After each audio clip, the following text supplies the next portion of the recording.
Hello, Consciously Parenting family, and welcome to our Conscious Coffee Break. I'm Jen Kobrick. I'm a holistic family consultant with the Consciously Parenting Project, and welcome to our coffee break. Um, this week on the Conscious Coffee Break, we're going to talk about self-care because this is one of those topics that comes up over and over again in every parenting group and with one-on-one parents that I work with and on our member calls. And it's really tricky. It's really tricky because many of us as parents are not getting all of our needs met. And it makes it a lot harder to do this work to parent consciously when we're not getting our needs met. If we're not getting our own needs met, then we just don't have the capacity to listen to our kids, to hold space for their feelings, to process all of our own stuff that's coming up, to find the time to work through all of those things. It just makes everything harder, and even more so when we're trying to make changes in our families. So the first thing that I want to say about self-care is that it doesn't have to be self. It's sort of a misnomer.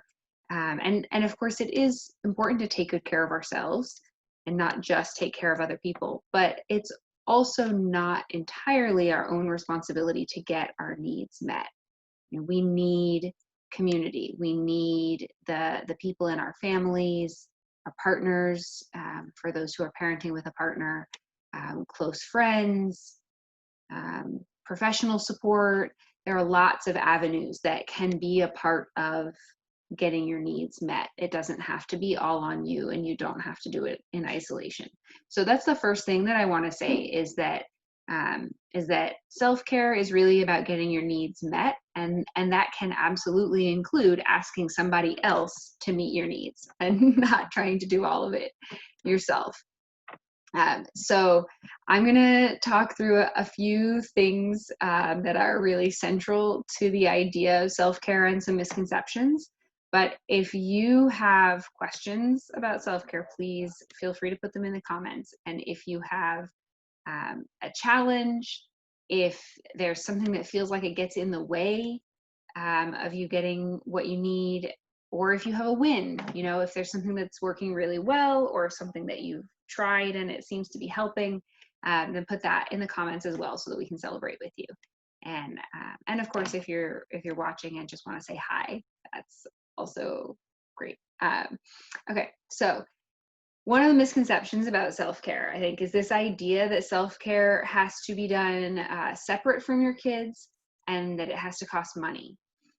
So when we're talking about taking care of yourself, just like when we talk about taking care of your child, when we talk about taking care of your child, nobody's first thought is that taking care of your child means buying them designer clothes and taking them out to the zoo, right? I mean, those are fine, but that's not, at a basic level, that's not what it means to take care of your child, right? At a basic level, keeping them fed, clothed, emotionally connected, safe, those are the things that we mean when we say taking care of your child, right? And the same is true when we're talking about taking care of ourselves.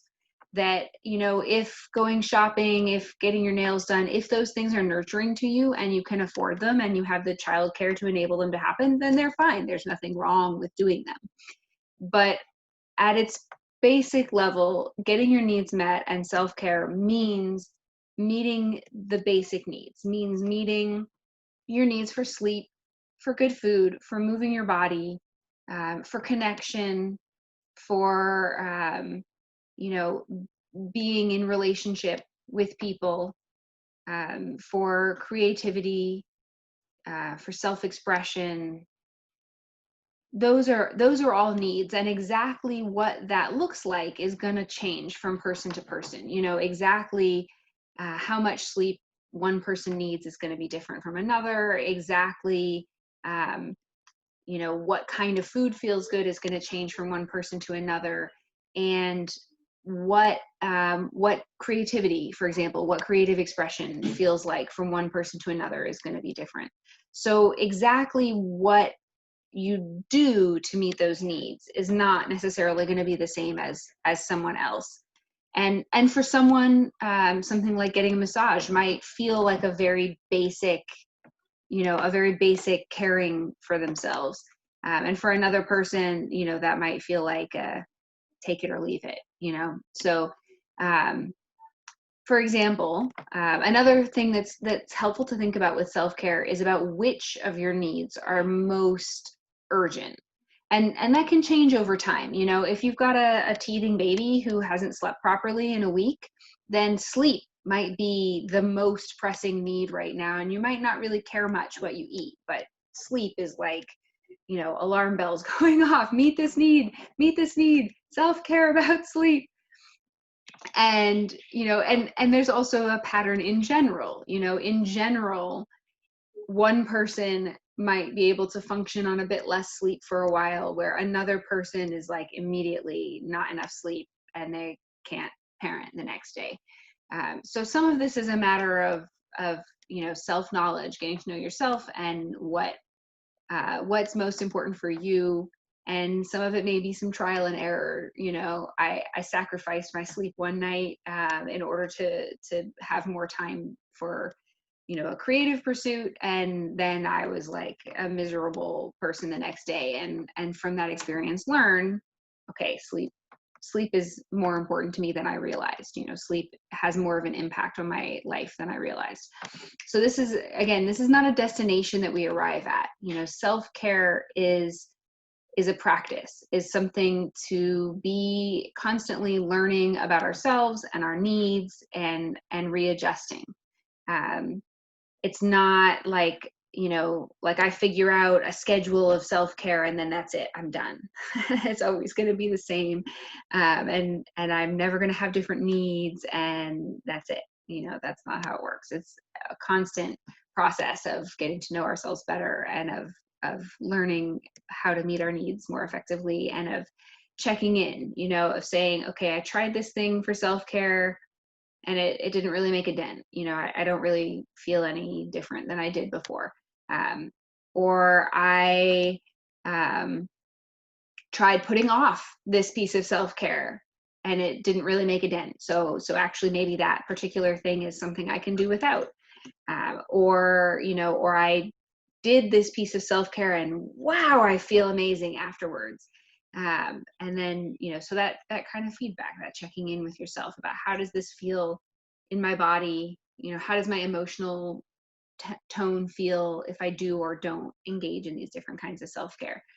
So again, by self-care, we don't mean, going out on the town for a night with the girlfriends. I mean, it can mean that, but what we mean is the things that nurture you and meet your needs, and not just your physical needs like sleep and food, and those are absolutely vital, but also your needs for for individual expression and for engaging your sense of self and the things that you're passionate about.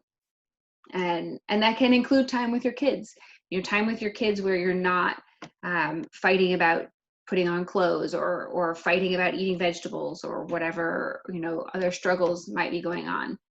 That can be nurturing for both you and your kids.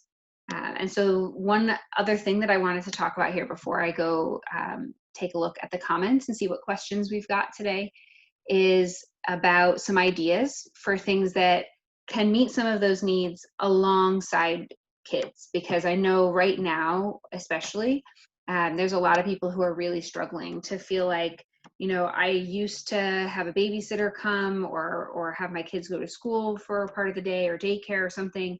And I had time when I could, focus on, on the things that I'm interested in besides parenting.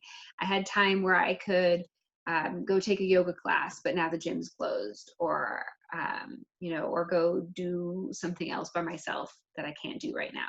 So a lot of people are in that boat. So if that is you, you are not alone in finding it hard to find time right now for yourself. And so I wanted to have a couple of ideas. And if you have your own ideas for things that are working well for self-care alongside your kids, then please put those in the comments, because I'm sure they will be helpful for other people as well. So one, because moving our bodies is something that's hard for a lot of people right now, especially people who are used to going to the gym for that, if there's some place where gyms are still closed. So a way to move, the stress and anxiety and frustration that we might be feeling in general right now, or in specific moments of conflict and tension with a child.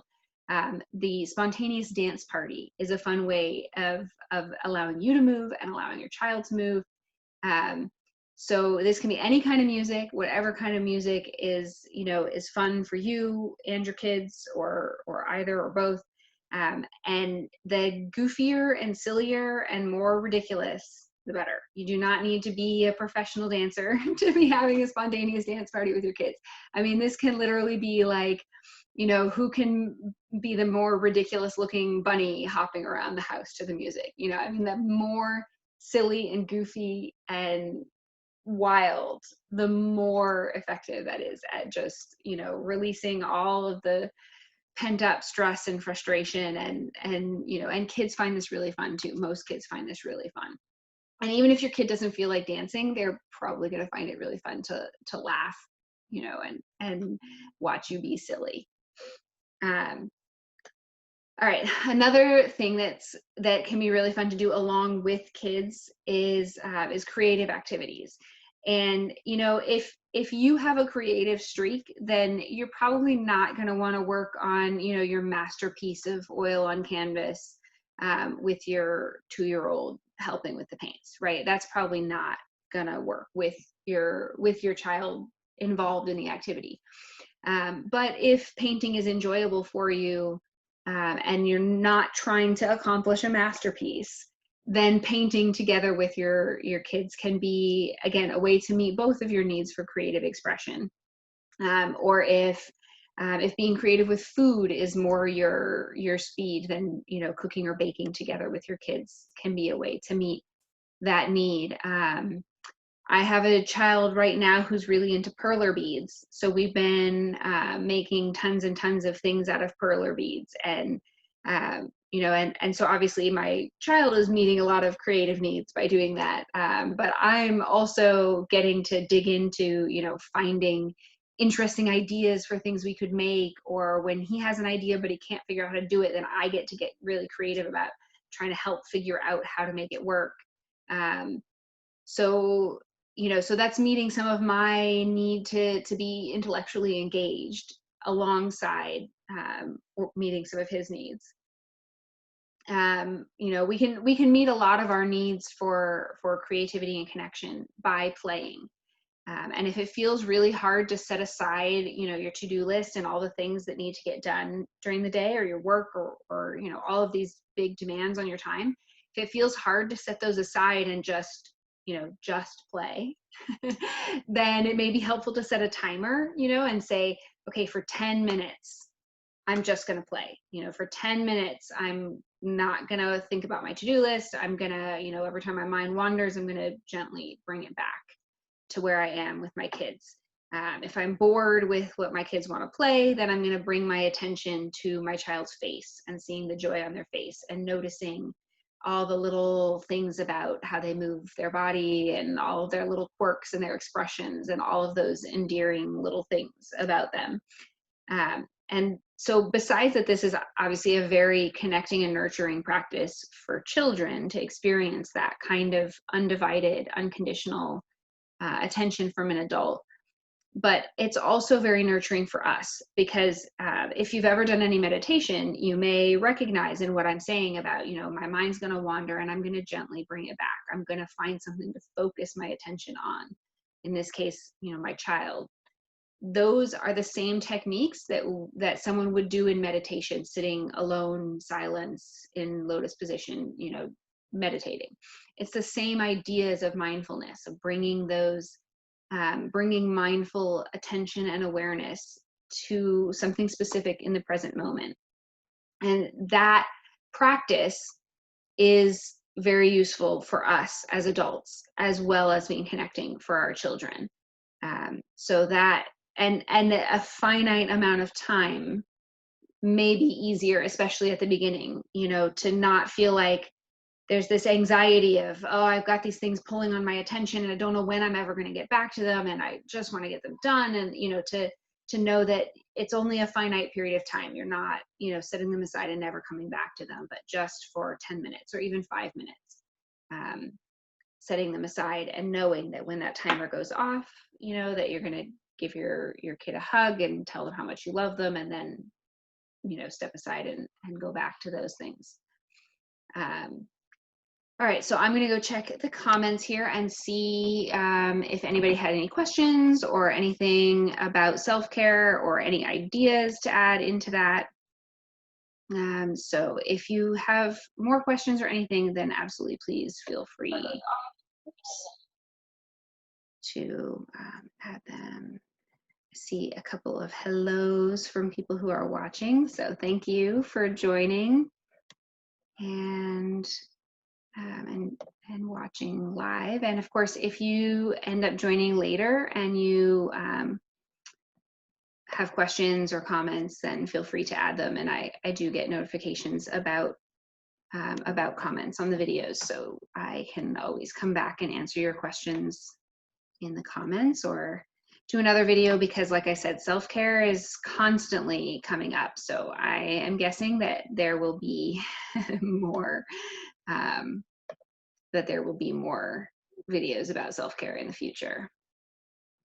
And while I'm checking here for the comments, one other thing that I wanted to say, and there's a link for it in the notes for this video. We are doing a poll right now about consciously parenting and about what changes are coming for our membership, and what kinds of, trying to figure out what kinds of support would be most helpful to people. So it doesn't matter whether you are a member, have been a member in the past, have never been a member. We want to hear from everyone about what you need in terms of support and how we can serve you and your family effectively. So if you would please, if you haven't already, if you would please take a moment to go into that poll and answer those questions, that would be really, really helpful. All right, I am not seeing any questions at the moment.